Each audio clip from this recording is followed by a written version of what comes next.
a couple of weeks later, and it's now -5 Celsius.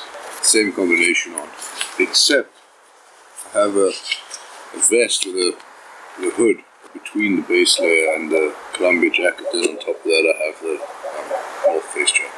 I think it's acceptable and useful for around about 0 degrees Celsius. Below 0, it's not that fantastic. I expected actually a bit of a better performance from this OMNIHEAT technology.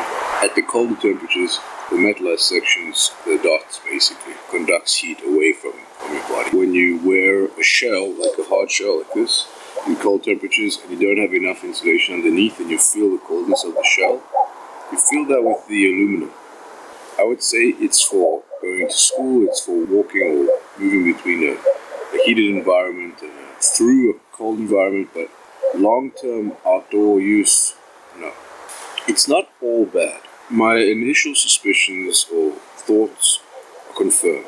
It's good for about 0 degrees Celsius, 33 Fahrenheit, up to 15 Celsius. But that's the limit, and I wouldn't recommend it for any type of survival scenario where you're going to be depending on jackets for any serious reasons.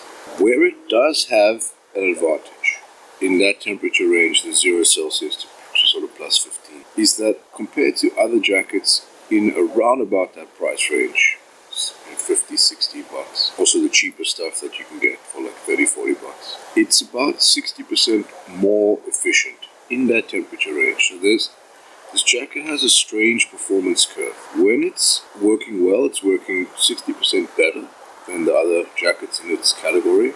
But once the metallized coating gets cold, it works a lot less efficiently than other jackets in its category. So it has a performance curve which is sort of exponential, but in inverse.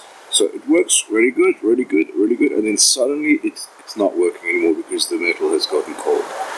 So I would say it's for something that's a light city jacket that keeps you warm in those temperatures, can be used around freezing or just below freezing, provided that you're not going to be in freezing temperatures for like more than an hour, because once that jacket gets cold, it's going to start sucking heat out of you. Football games, stuff like this, just like normal outdoor stuff that normal people do, not survivalist stuff, it's going to be good for. It's going to be the same as your favorite puffy jacket, but about 60% more efficient. So you can imagine if your jacket is 1 centimeter of insulation, this OMNIHEAT 1 centimeter insulation is kind of like 1.5 centimeters of like a normal jacket insulation. So for the size and the weight and the volume, it's pretty efficient. But that drawback of the metallized coating conducting heat out of your body precludes it from being usable as a survival item. There it is. The other thing that worries me or concerns me a lot is if this jacket got wet and the metal got wet, I think you would be losing heat at an extremely high rate. One thing I can say though, when you are active, snowboarding, riding a bike, something like that, it's very good.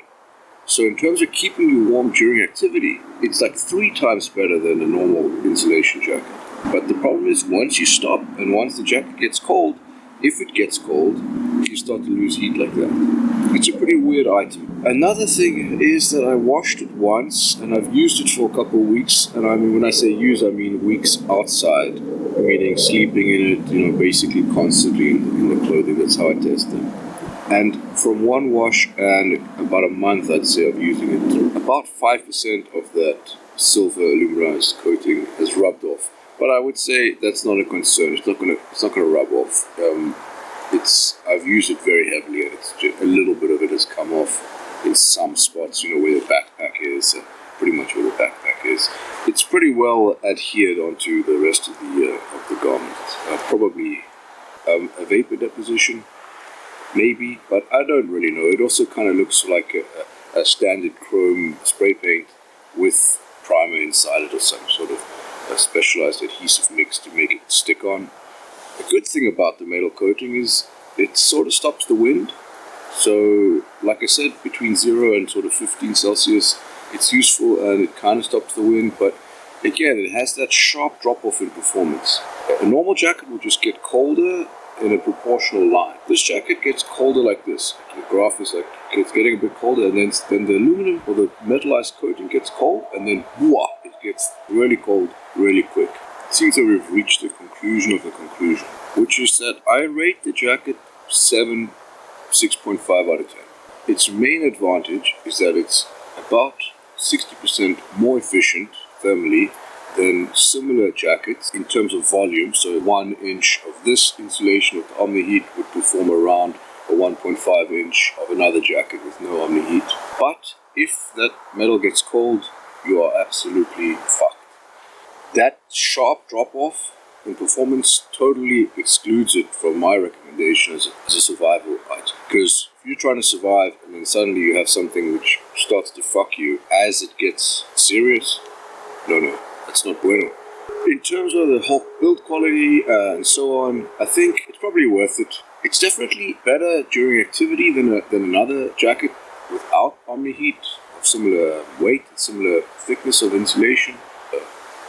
I can't actually see anything because I'm looking at this extremely bright light that I have on the camera, so I don't really know how to end this. I think I might just walk you guys around for 10 seconds or something to show you what it looks like here.